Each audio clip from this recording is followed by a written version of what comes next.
This play wins 90% of the time in the NFL, and I'm going to show you how to find it in this video. Now make sure you guys stay to the end of this video because I'm going to show you the websites that you need to obtain the information that I teach you. Now most people are going to hear 90% and they're going to think there's no way there's a play that hits actually 90% of the time. But I'm here to tell you that this has been tracked, and I'm going to show you guys and teach you exactly how you could find this play. Now there's not 100 of them on any given Sunday, but you will be able to find one each week. So let's go ahead and start with the first thing. First thing is, what type of bet is this? So the bet is going to be a QB alternate touchdown passes. All right, so what does this mean? It means he's got to throw a touchdown pass. That's what the bet is. You're looking for the alternate number over 0.5. All right, that means he has to throw one touchdown. He throws one touchdown, you win the bet. Sounds simple, right? But there's a little bit more that goes into that, because you have to be able to find the right formula to be able to find the exact play that's going to hit at 90 to almost 100% of the time. So what you want to do is you're going to want to go ahead and look for opponents allowed TD passes per game. Now what does this stat mean? This means how many touchdown passes the defense gives up on average per game. Now at the end of the video, I'm going to show you guys what website you could find this information, so it makes it a little bit easier on you. Now once you're able to find this information, what you're looking for is you're looking for the teams that give up 1.7 or more. 1.7 or more average touchdown passes per game. Now on average, you're probably going to find about, I'd say about 5 teams. You're going to about 5 teams that are going to be in this range right here. They're going to have 1.7 or higher. Now once you have did that, you're going to go ahead and you're going to write down the opposing quarterbacks that are facing those 5 teams.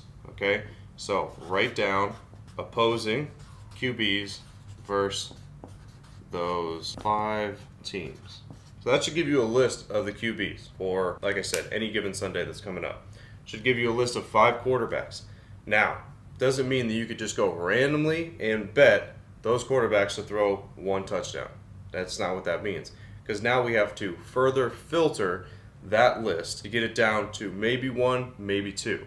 Now, if you guys want me to send you the plays that fit this criteria of everything that I teach you day in and day out, all you gotta do is click the link in the description, where I'll send you the plays each and every day alongside with the teachings, so you know exactly how to come up with these plays for yourself. Now before we get to the next step, something that is very important. I want to go ahead and circle the actual play here. Like I said, it's over 0.5, because sometimes people will try to stretch it and they'll go to the next option, which is going to be probably 1.5. And guess what? The probability and the matchup doesn't make sense at that level. So it has to be strictly this play right here. Because if you're trying to stretch it because you're trying to get better odds or whatnot, you will put yourself at a negative edge. All right, so just make sure that when I am teaching you a certain play, you have to find that exact play. You cannot vary, you cannot stretch it. You have to find the exact play that I'm showing you to make it work. So the next thing we're going to do now is we're going to go ahead and filter out if you have any rookie quarterbacks on that list. If you have any rookie QBs on that list, put an X on them. All right, we're not going to look at those guys whatsoever. If we have any backup QBs because the main QB's hurt, we're going to go ahead and we're going to put an X through them as well. All right, so we're not looking at rookie quarterbacks, we're not looking at backup quarterbacks. We want the main quarterback that's the main guy on that team, and we know that he is the man to be under center. Now the next thing we're going to do is we're going to run that quarterback that is remaining, which is probably 2 or 3 of them maybe, because you'll probably find 1 or 2 of these in that list. But the 2 or 3 that are remaining, you're going to run the stats on that quarterback versus the similar defenses from those 5 teams that you had written down. So run stats versus the 5 teams you have down. Now what you're looking for here is you're looking for the QB to have a probability rate of 90% to 100%. So 90% and above, okay?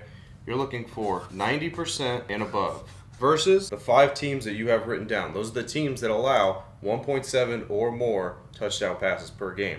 So you could even early on in a season go back to the previous season and run the numbers as well.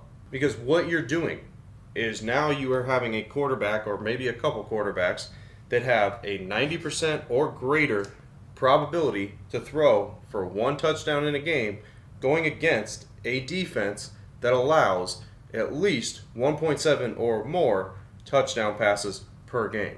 That's giving yourself an extremely high probability. Now, what are the odds that correlate with a certain play when you find like this? Yes, they're going to be high, but I'm going to explain to you why you don't have to be scared of the higher odd. Because let's say, for example, the odd is minus 350. All right, that's an implied probability of 77%.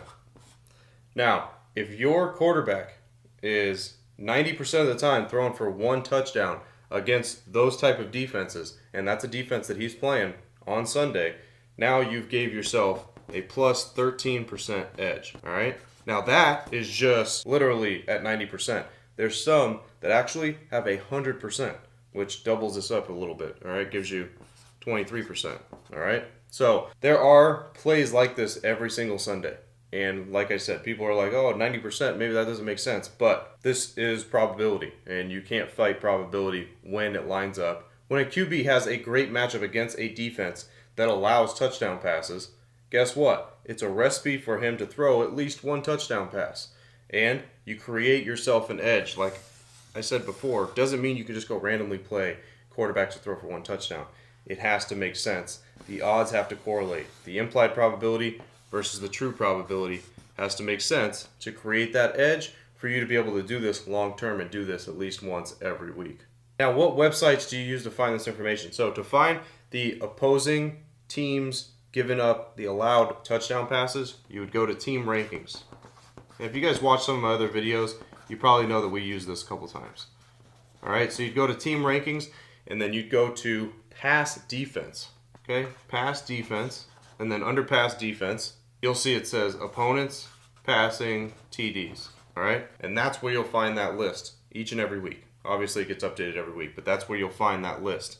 All right, then to find the percent, this is the easier part. To find the percent for the quarterback to see if he's in the 90% range or higher, what you could do is there's multiple areas you could use here. All right, you could even use ESPN. All right, you can go to ESPN stats and just pull up QB stats that you're looking at. All right, for either the current year or the previous year if you're just starting out, in a new year. And literally go through and compare those 5 teams, like I said, the 5 teams or maybe more, depending on how many are on that list, and compare how many times they've played that quarterback that you have written down and how many times they've passed for over 1 touchdown. And like I said, you'll be surprised to find sometimes it's 100% of the time. So you should find 90% to up to 100%. And that right there is how you're able to find a play in the NFL that hits 90% of the time.